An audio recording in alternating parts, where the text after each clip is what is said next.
Amar putusan mengadili menolak permohonan pemohon untuk seluruhnya.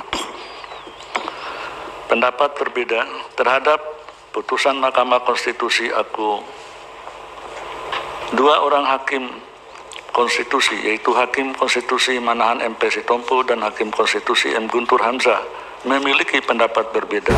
Ya, hari ini adalah agenda sidang putusan dan sekarang sedang ada break. Sekarang udah hampir jam 14.00, jadi sidang kita ini tunda dulu sampai nanti jam 15.00 WIB, sidang diskors. Karena memang ada 10 putusan yang diputus oleh Mahkamah Konstitusi. Nah, ini baru pembacaan putusan ke-6. Jadi masih ada 4 perkara lagi yang akan disidangkan setelah break ini. Nah, tapi kenapa saya membuat konten ini di tengah-tengah break? Karena memang ada yang cukup menarik ya. Bahkan kalau menurut saya sangat menarik. Di mana Mahkamah Konstitusi dalam perkara 109 tahun 2022 itu memutus tanpa mendengarkan keterangan DPR, Presiden, dan mungkin pihak-pihak terkait yang pastinya bisa saja harusnya punya kesempatan untuk masuk. Nah, tapi dalam perkara 109 ini MK tidak mendengarkan keterangan itu. Jadi langsung mengambil keputusan untuk memutus. Ya, memang dalam praktek dimungkinkan MK melakukan itu karena ada pasal 54 dalam Undang-Undang MK yang memungkinkan MK untuk memutus tanpa mendengarkan keterangan Presiden dan DPR dan pihak-pihak lain apabila MK sudah merasa cukup jelas untuk langsung memutus. Nah, tapi di sini ada persoalannya. Persoalannya apa? Persoalannya dalam perkara 109, putusan 109 itu terdapat dissenting opinion. Ada 2 hakim, yang mulia Prof. Guntur dengan yang mulia Dr. Manahan. Nah, ini dissenting opinion 2 hakim dan dalam dissenting opinion itu mengatakan harusnya dikabulkan. Nah, ini kan cukup menarik karena kalau memang ada dissenting opinion, seharusnya MK ini tidak langsung memutus, seharusnya mendengarkan dulu, memanggil Presiden dan DPR untuk supaya lebih jelas, karena di dalam internal hakim-hakim MK sendiri terjadi perbedaan pendapat. Gitu. Jadi terjadi perbedaan pendapat yang seharusnya seluruh hakim MK sepakat untuk mendengarkan dulu keterangan para pihak, gitu kan. Toh nggak ada salahnya memanggil Presiden, memanggil DPR, atau mungkin ada pihak terkait lain, karena ini kan materinya terkait dengan perlindungan terhadap ahli ya. Jadi dalam ketentuan norma yang diuji, yang dilindungi hanya saksi dan korban.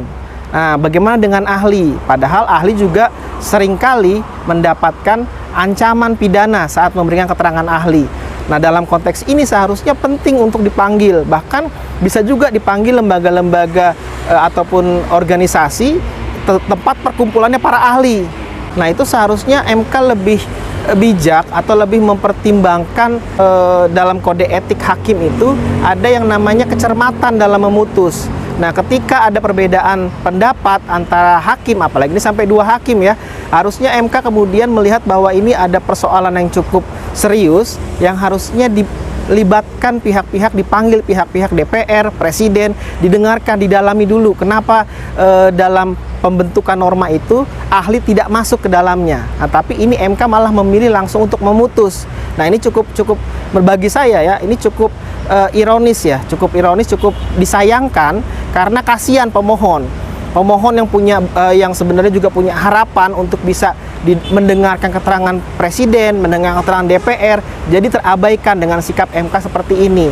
Nah, saya juga sangat setuju dengan pendapat dissenting opinionnya yang mulia Prof. Guntur dan Dr. Manahan, di mana menurut mereka juga sama, harusnya memanggil dulu, mendengarkan keterangan DPR, memanggil Presiden, mendengarkan keterangan Presiden, harusnya itu dulu yang dilakukan.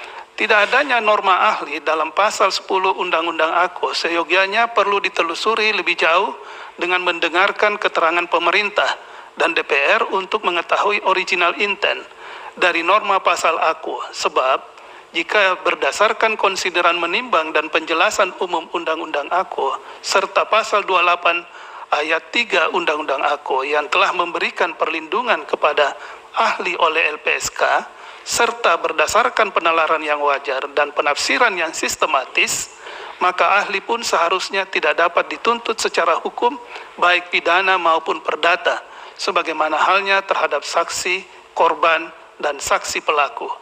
Jadi tidak serta-merta langsung main putus aja gitu. Nah ini bagi saya perlu ada koreksi bagi MK. Jangan serta-merta langsung mengatakan bahwa sudah jelas, sudah cukup jelas, langsung memutus. Padahal kami atau kita sebagai pemohon, kita butuh mendengarkan bagaimana DPR, Presiden, pembentuk undang-undang itu membentuk norma itu yang kemudian menimbulkan kerugian kepada kita warga negara. Nah, jadi itu pesan saya, semoga terhadap hal ini tidak terulang kembali.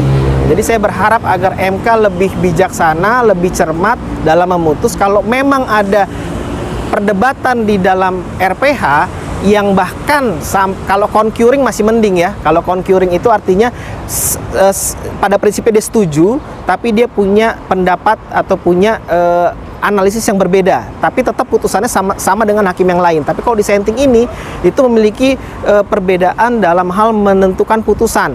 Ya, seperti dalam kasus 109 ini, Prof. Guntur dan Dr. Manahan mengatakan harusnya dikabulkan. Nah, berarti kan ini ada persoalan yang serius perbedaannya. Nah, ini penting memanggil para pihak gitu. Jadi harapan saya MK jangan kalau bisa jangan seperti ini lagi lah. Kalau bisa harus memperhatikan bagaimana kami pemohon ini ingin mendengarkan juga keterangan Presiden, DPR, bahkan kami juga punya hak untuk melakukan pembelaan, penguatan dengan mengajukan ahli. Nah, dengan seperti ini artinya MK sama sekali mengabaikan itu semua. Nah, ini penting juga untuk kemudian menjadi evaluasi Mahkamah Konstitusi depan. Terima kasih.